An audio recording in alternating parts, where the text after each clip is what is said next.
is good, everybody, and welcome back to another My Damn Toys video. Today we have the 2018 Royal Rumble review. I'm going to take you guys all the way through the card, starting off with the US Open Challenge with Bobby Roode, going all the way through to the main event of the Women's Royal Rumble, and every single thing that happened on the card. We're not going to cover the pre-show. Just in short, real quick, the Masked Men won, and then the Revival also came up big with a win over the Club. So that is pretty much it for the pre-show, but I'm going to cover everything that ticked me off on the show. I'm also going to cover everything that I liked about it. You know, I thought it was a pretty solid match card overall. I thought some of the matches lived up to the hype. A lot of them did way better than I expected. And particularly one that I was pretty worried about that they actually showed up. So I'm very excited for that. However, there are some really big things that I was bummed about, but we will cover every single thing, guys, so let's go ahead and get started. Before we get started, guys, I just want to point out that what the heck was Alundra Blaze doing on the kickoff panel? She seemed a little bit drunk. It was just really weird. Her and JBL interacting. I just don't think they need to bring people in just randomly because you never know what they're going to say. Her and Ric Flair were all over the place, and I just wanted to put that in there. I think they need to get some people that actually are analysts or some people backstage to get in there, or actually maybe some superstars, but I just thought I'd throw that in there. I thought she was a little bit out of touch. I don't really know.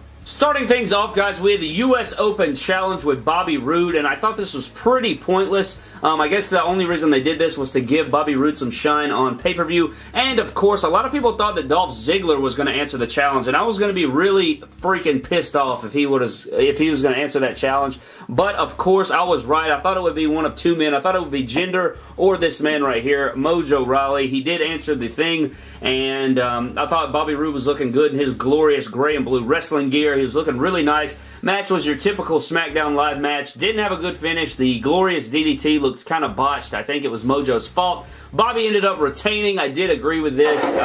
However, I think this was just a ploy to get Bobby Roode on the show. The first official match we had, guys, was the 2-on-1 handicap match for the WWE Championship between AJ Styles taking on Sami Zayn and Kevin Owens. AJ came out in this sick AF beautiful gear. That Carolina blue and black and silver just looks so nice together. I was actually going to work on a custom with Carolina blue in it, but now I feel like people are going to be like, you copied dude, you get a tire from Royal Rumble. So now I'm kind of bummed out about that, but I'll probably make it anyway because F it.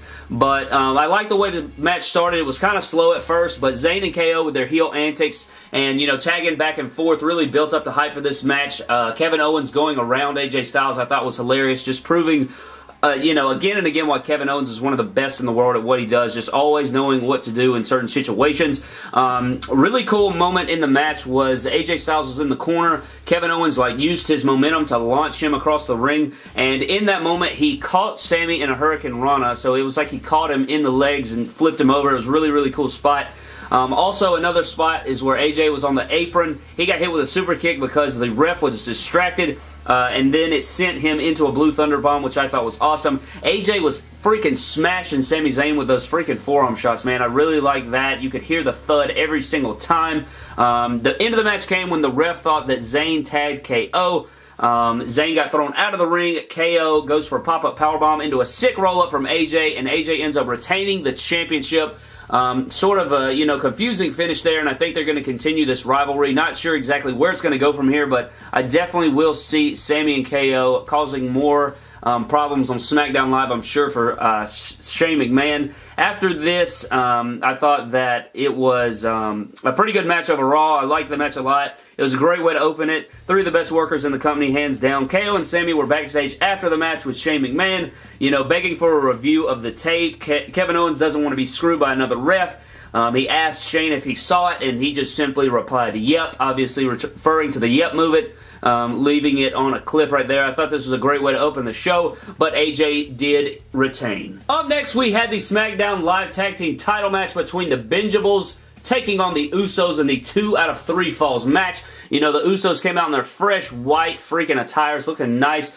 You know, the story was built around the left leg of Jimmy Uso. Benjables working the leg for the first portion of the match. They had a sick suicide dive by Jey Uso to get some momentum back. Moonsault onto Jay and Jimmy to the outside from Chad Gable was a really nice spot from this match. It took forever to get the first fall. I thought that was a really nice way to do it. I thought that this match was going to go on for like 30 to 45 minutes, guys. They were, you know, going hard at it. They were working so hard. Both teams working so hard to get that first fall, and I absolutely love that. At one point, the Usos were on the corners. Shelton kicks one of their faces off. He jumps up on the turnbuckle, kicks their head off. I love that. Then we had a very nice super kick sequence by the Usos. Then a double super kick to Gable in the face, getting the first fall to make the Usos up 1-0.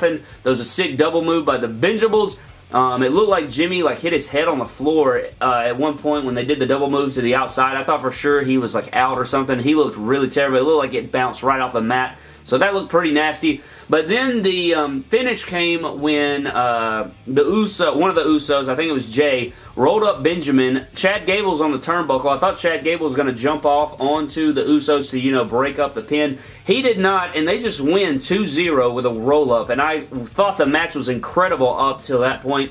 I was really let down by the finish of that match. I don't know if their time got cut or what the issue was, but that is what happened. The Usos did retain, which I'm okay with. I just did not like the finish of that match. They couldn't even give Gable and Benjamin at least one pinfall to give them some credibility. I thought they were doing a good job on SmackDown Live of building up some, and then I feel like this really takes away their momentum. Getting beat 2-0, they didn't even get a pinfall, and they lost on a roll-up. I just thought that was pretty crap, but I liked this match a lot until the finish, and the Usos did retain. Next up, ladies and gentlemen, we had the Men's Royal Rumble match, and I'm going to be honest with you, this totally caught me by surprise. I was pretty pissed off at first. I was, thinking, the winner of this match gets a main event WrestleMania match for the championship.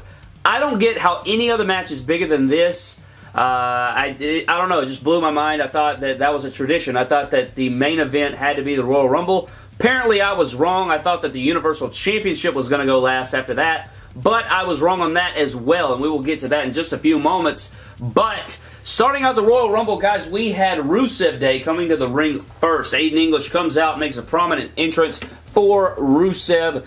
Big pop. Everyone is loving Rusev. Rusev Day is totally over. Freaking Rusev getting hella pops, hella freaking chants. It was a very nice thing to see. And then, to my surprise, out walks number 2. The number 2 entrant was none other than Finn Balor. I really liked this. I love that they gave him this spot. His role throughout this entire Rumble was the Iron Man. He worked really, really hard throughout the entire thing.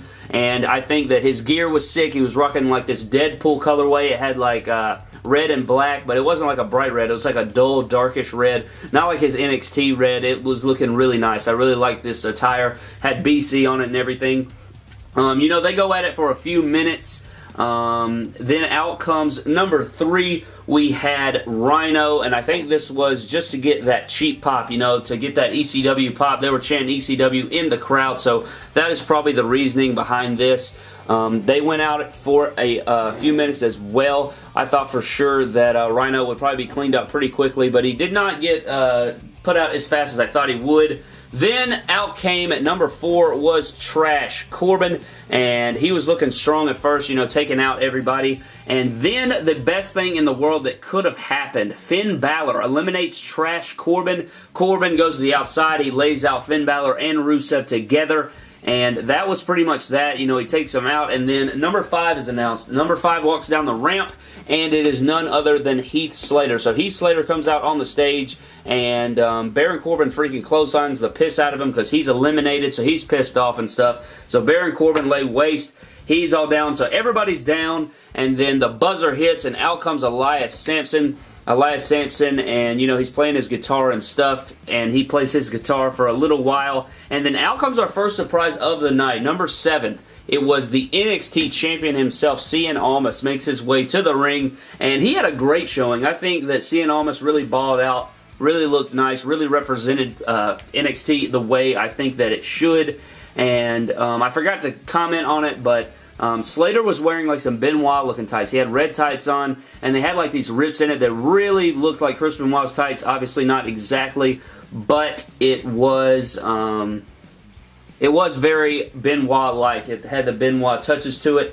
Then, of course, came out the ever so boring Bray Wyatt.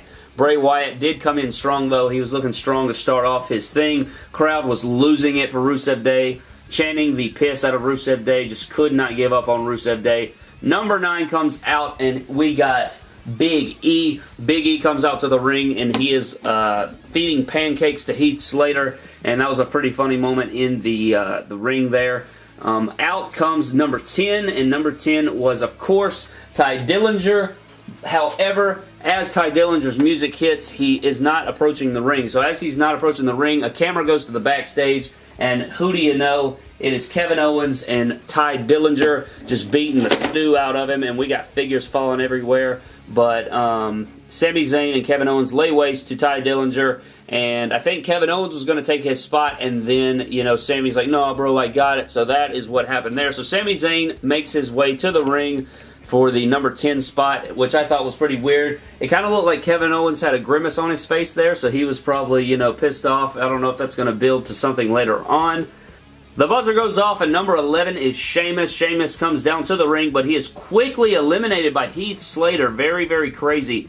And then immediately after that, Bray Wyatt eliminates Slater. So we had Sheamus for a second, and then he got popped out by Heath Slater, and then Bray Wyatt eliminated Heath Slater. Number 12 hits, and we got Xavier Woods. So now we have two members of New Day in the ring, and they are helping each other out a lot. They are, you know, double teaming and all of that good jazz. Apollo comes in next at number 13, and I think that his role in this matchup was pretty nothing. He didn't do anything of big, At number 14 comes a very strong contender, the first possible winner. No, actually, it's the second possible winner. The first possible winner was probably Finn Balor, but out comes Shinsuke Nakamura, and he quickly lays waste to Sami Zayn. So Sami Zayn is eliminated, and then we had number 15 came to the ring, and it was Cesaro. He comes out. He does not have his tag team partner with him, so Cesaro comes to the ring, and he is all by his lonesome. Had a way better showing than his tag team partner, by the way.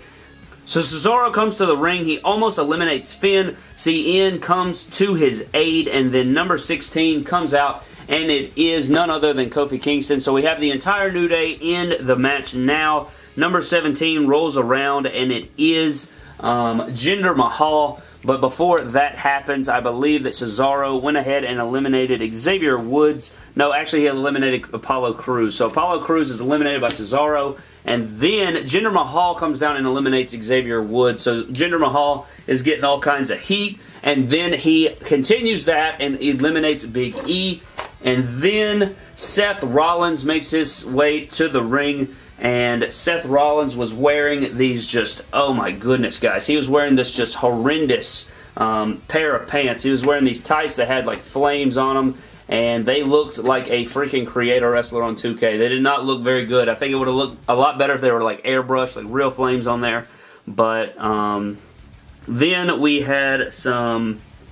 Then we had a crazy moment. We had Xavier Woods saving Kofi Kingston by catching his other foot when Jinder threw him out. He stand on some pancakes that I believe Big E brought to the ring. Xavier and Big E launch Kofi over Mahal, and then Kofi eliminates Jinder Mahal. Big pop there. You know, Kofi had to have the big save spot, so that is what they did for that. CN then goes ahead and eliminates Kofi Kingston, so now the whole entire New Day is gone, and we are left with just a few people in the ring there since the start. The music does hit, though, and we have Matt Hardy coming to the ring, Woken Matt Hardy, I should say.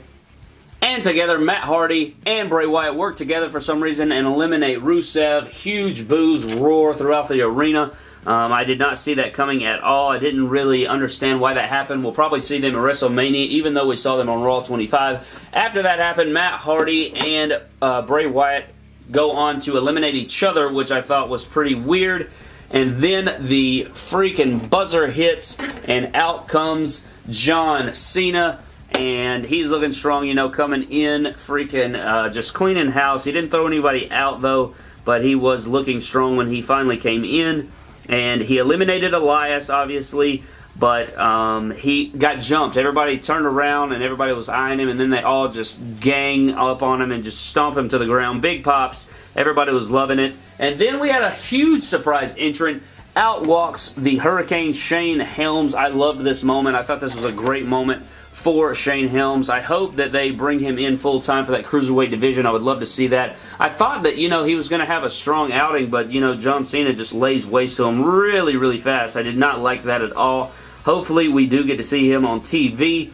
The next participant in the Rumble we had at number 22 was the other half of Rusev Day, and people were going nuts for Rusev Day, man. Freaking Aiden English was getting over so quickly with this Rusev Day, and people were really wanting Aiden English to have a good showing just because of Rusev. Buzzer goes off again, and we have number 23, Adam Cole, which was another huge surprise. Nobody expected Adam Cole to make his debut on the main roster there. I don't think this is going to call him up, obviously. I just think this was a one-off thing. You know, he did get beat by Aleister Black. I highly, highly doubt that they're going to bring him up to the main roster this early, but it was a really cool moment to see him enter. I thought that we were going to have a 2 sweep by Balor, but I unfortunately did not see it if it happened. Finn Balor lays waste to Aiden English. He gets eliminated. And then buzzer hits again, and we have Randy Orton making his way to the ring. Number 24 there. Comes to the ring, hits a sick RKO on CN, and unfortunately eliminates the NXT champion right there. Even though he had a great showing, I think this really made CN look good. He did a lot of great things while he was in this Rumble match. And then enters Titus Catering. I do not give a crap about Titus O'Neil, nor do I have his figures. But then after Titus, we had The Miz. Of course, you know, The Miz had to get in here, and he didn't look as good as I thought he would. I thought he would be one of the final 4 just because he ended up not being one of them. But then we had a really big surprise entrant. Booyaka, booyaka, freaking Rey Mysterio comes out, Brad. I did not expect Rey Mysterio. I knew that it was a rumor, but he looked absolutely incredible. I love the attire that he was wearing. He eliminates the NXT talent, Adam Cole, so I didn't expect that at all. Of course, after Rey Mysterio comes out, the favorite to win the daggum thing walks out. The big dog, Roman Reigns, makes his appearance in the Royal Rumble, getting booed out of the freaking building, man. Which was well-deserved. You know, I really thought for a second that he was going to win. He faced off with Miz. Shield bomb from Seth and Roman eliminates the Miz there, and he is gone. After that, Roman turns on Seth and eliminates Seth, so no more Shield, just for a quick little spot right there. They turn into the Shield and then quickly close on each other. Then, of course, Goldust enters the match. Not too much importance, but then the last freaking entrant in the Royal Rumble, number freaking 30, is Dolph Ziggler, and this really ticked me off, man. I thought he was going to come out, and I thought he was going to just, you know, I don't know, just have a way better showing. It literally was a waste of that entire disappearance. It was horribly booked. It didn't look good. He didn't look good at all. Orton gets eliminated by Roman, and then shortly thereafter, Ray is eliminated by Finn, and so is Ziggler. So Ziggler gets eliminated by Finn Balor, and I guess Cesaro is also gone at this point, and Goldust is also gone at this point. So we're down to 4 here. We have Finn Balor, Shinsuke, John Cena, and Roman Reigns, and this went on for a little while until it really pissed me off, man. I don't know why they did this. You know I'm a huge Cena fan, but I also love Finn Balor.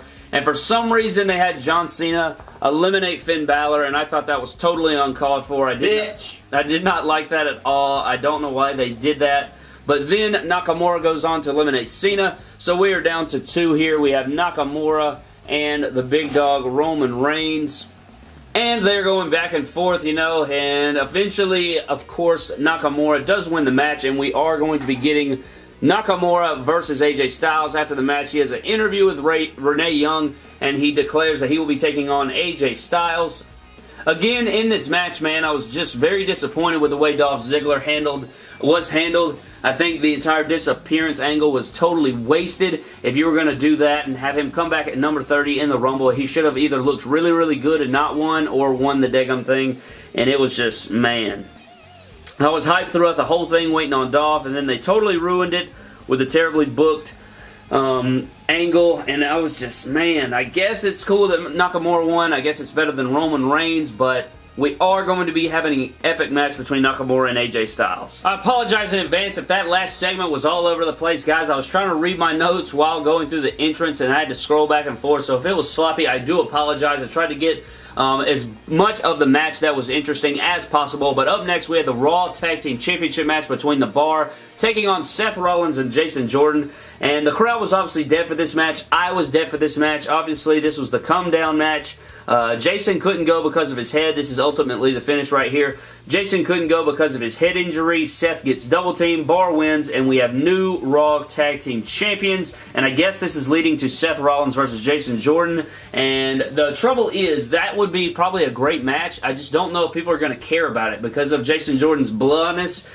He's great in the ring, like I've stated multiple times, but for Seth Rollins going from, you know, Money in the Bank cash-in and winning the WWE title to go into facing Jason Jordan is just, I don't know, man. It just doesn't seem like a very good thing. But we do have new Raw Tag Team Champions in the bar, so we do decrown Seth Rollins and we do decrown Jason Jordan. And I don't know where this thing goes from here, but we have new Tag Team Champions. Up next, guys, we have the Universal Championship match, and I'm going to be real with you. This match was a whole lot better than I was expecting. I was expecting this thing to be just slow and lethargic and just awful.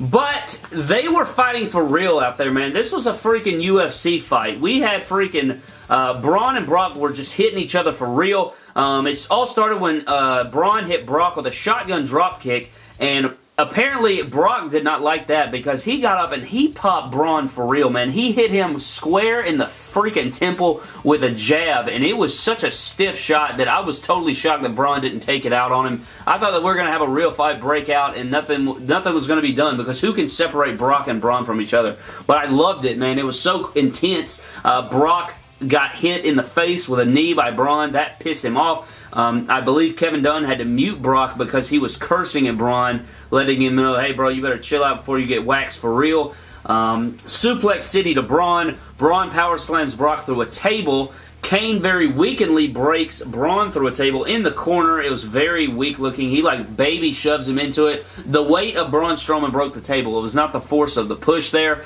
F5 to Kane. Braun lifts Brock off of Kane to prevent the pinfall. Braun sets up the announce table, you know, ripping off the cover. Power slams Brock through the table.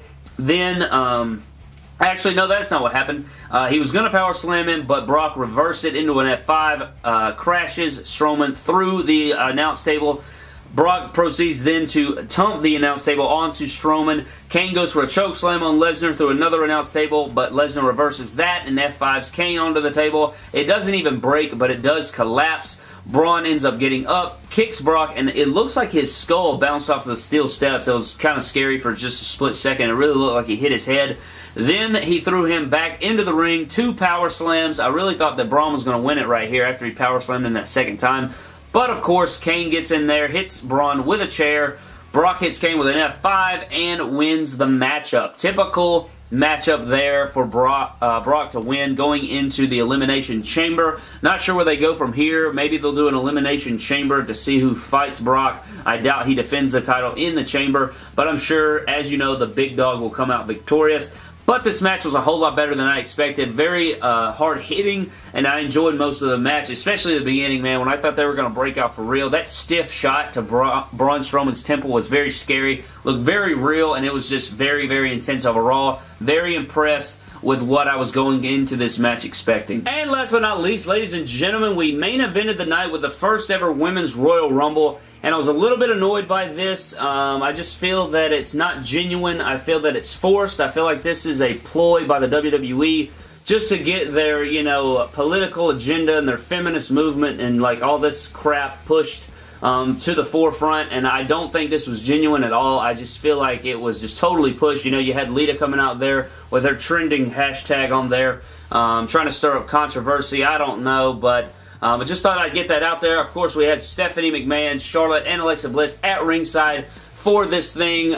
Just going to say that Stephanie McMahon made a lot of stupid comments, but we all knew that coming in. She did do better than I thought. I'm going to be honest, I thought it would be a lot worse. It seemed like she was pretty calm throughout the thing. She did have a few cringy laughs in there, but for the most part, she did do well. I'm not going to do like the Men's Royal Rumble because I don't have a lot of these figures, so I'm just going to rattle off some of the big highlights. Of course, Lita did return. She looked great. She had a moonsault on a Becky Lynch and Sasha Banks. I thought that was awesome. Kairi Sane came out. She looked great as well. Glad to see her in this match. She had 2 elbow drops that looked fantastic. She got eliminated by Dana Brooke, and I thought that was very, very weird. We had Tori Wilson return, and then she eliminated Dana Brooke. I don't know why Dana Brooke had to eliminate Kairi Sane, though. Sonya Deville comes in, eliminates Tori Wilson. Molly Holly then returns, eliminates Sarah Logan. Michelle McCool comes out, and she looked fantastic. She was all over the place in her camo gear. Eliminates Liv Morgan, Sonya Deville, Molly Holly, even Lana. She was just coming out, just kicking ass, man, just throwing people all over the place.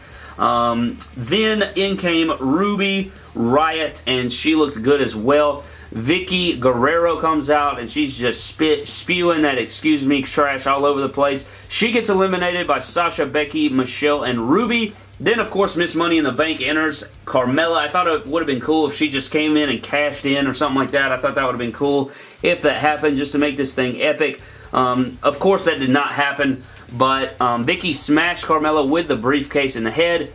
She finally got herself into the ring. She super kicked everybody when she got in there. And out comes Kelly Kelly. Natalya eliminates Michelle McCool finally after a great performance by her. Naomi looked good when she came in, very athletic, making a lot of spots in there. Ruby Riott finally eliminates Becky Lynch, which disappointed me a lot, but it is what it is. Jacqueline gets in there. Nia Jax gets in there, eliminates Jacqueline. Kelly Kelly comes out. Ruby Riott. No, actually, Nia Jax comes out, eliminates Jacqueline, Kelly Kelly, and Ruby Riott. Naomi gets caught by the women, trying to be eliminated by Nia, but then climbs onto the barricade. It was a really cool spot. Then out comes Ember Moon with her arm all wrapped up from NXT TakeOver. Ember Moon was then thrown across the ring by her hair by Nia Jax. It looked brutal. She did like 6 barrel rolls. Naomi uses a chair to make it to the steps like Kofi Kingston to avoid getting eliminated. Then when she gets in the ring, that was so stupid. She gets in the ring and then gets destroyed by Nia Jax. Number 24 comes out. That is Beth Phoenix. She has a stare down with Nia Jax. And then Beth lifts Nia up. And then nothing comes of it, but she did lift her up, which was pretty cool. Natalya and Phoenix try to eliminate Nia, but she goes through the middle rope, so that takes out Nia for a while. Natalya and Phoenix hug, then Natalya slaps Beth and eliminates her, which was very surprising. I was like, you know, face turn, and then just right back to heel, so I like that a lot. Here comes the favorite to win this thing, Asuka. She looked amazing. She stared down with Ember Moon. Eventually eliminates Ember Moon. Here comes Mickie James, then Nikki Bella. Carmella mocks Bella, and then Bella eliminates Carmella. Enter Brie Bella. Bayley then gets in there, and then the number 30 spot, I thought for sure that it was going to be Ronda Rousey, and it ended up being Trish Stratus, which was very awesome. I was very happy to not see Rousey in this thing. I'm just very glad. I don't know why. I'm not a big fan of celebrities in my wrestling. If she turns out to be good at wrestling, then that's one thing, but for her to just be thrust into the main event, I don't agree with that at all. I don't give a crap about celebrities in my wrestling, so that is what I feel about that. She hits the double stratisfaction on the Bellas, which was cool. Trish and Mickie face off. Everyone eliminates Nia Jax. Sasha takes out Bayley. Then Stratus eliminates Natalya, Trish, mocks Banks, and then goes for the stratisfaction, but Banks throws her over the top rope, which looked really awesome. I thought that was a cool spot. Sasha and Asuka face off, and then the Bella Twins eliminate Banks. Banks did last the longest in the match. She came out at number 1 and lasted all the way to the end. Asuka destroys the Bellas. Then Nikki turns on Brie and eliminates her, and then finally Asuka and Nikki out on the apron, and Asuka does kick her to win the match. And of course, that is the way it should have been. She did look sort of weak in some moments, but overall, she did win the match, so I can agree with that. Very happy with Asuka winning. I think that she should go into WrestleMania and win the title, obviously. But then, out of nowhere, some wrestling music hits, and it is Ronda Rousey Piper coming to the ring. I say Piper because she had the leather jacket on. She had her Ronda Rousey Titantron up there, and it had the exact font as Roddy Piper. I don't understand if they didn't have anybody creative enough to come up with something else, but you know, I guess she's Ronda Rousey Piper. But I didn't care. I didn't care that she came out. She looked stupid. She pointed to the sign like 3 times. She tried to shake Asuka's hand, which I didn't think made any sense, really, because Ronda Rousey didn't earn anything. She's just there. The crowd was going hype for her, though. I just do not give a crap about her, and I think that Asuka deserved this victory. She's worked her ass off to get to where she is, and for Ronda to just come in and try to take it is just ridiculous, and I hope she's good, at least. That's all I'm going to say about it. But I thought that was a very lame debut. She looked weird. She walked around the ring, got to Stephanie McMahon, shook her hand, and then walked off. Very face-looking, just shaking people's hands and stuff. And that was the close of the show. And that was the complete Royal Rumble. Again, I didn't like the fact that the women main evented. I guess they just wanted that first main event, that first Royal Rumble factor. I don't think they'll main event every single time. I just think this was a one-off thing, but I'm not sure what to expect. I'm sure we'll get a women's elimination chamber, though, so that's probably going to happen. But I'm very happy with the result of this match. Asuka should have won. If Asuka didn't win, I wanted Becky to win. She had a strong outing, though. But that is what we're set with. We have Shinsuke and Asuka with the winners. I think those are two deserving winners. Even if I don't agree with Shinsuke, I still think that, you know, it's a deserve. I could see that. I think him and AJ will tear the house down. But where do we go from here? I guess we will find out on Monday Night Raw. But that is it for the Royal Rumble, guys. I hope you guys did enjoy this video. I apologize if it's a little long, and I do apologize if it was a little all over the place, if I'm talking really fast or whatever. But I hope you guys did enjoy. Leave a like, leave a comment down below what you thought of the Rumble. Did you enjoy it? I thought it was pretty solid. I think I'd give it a B grade. That is going to do it for this video. Subscribe for more epic WWE and WWE figure-related videos, and I will see you guys in the next video. Thank you.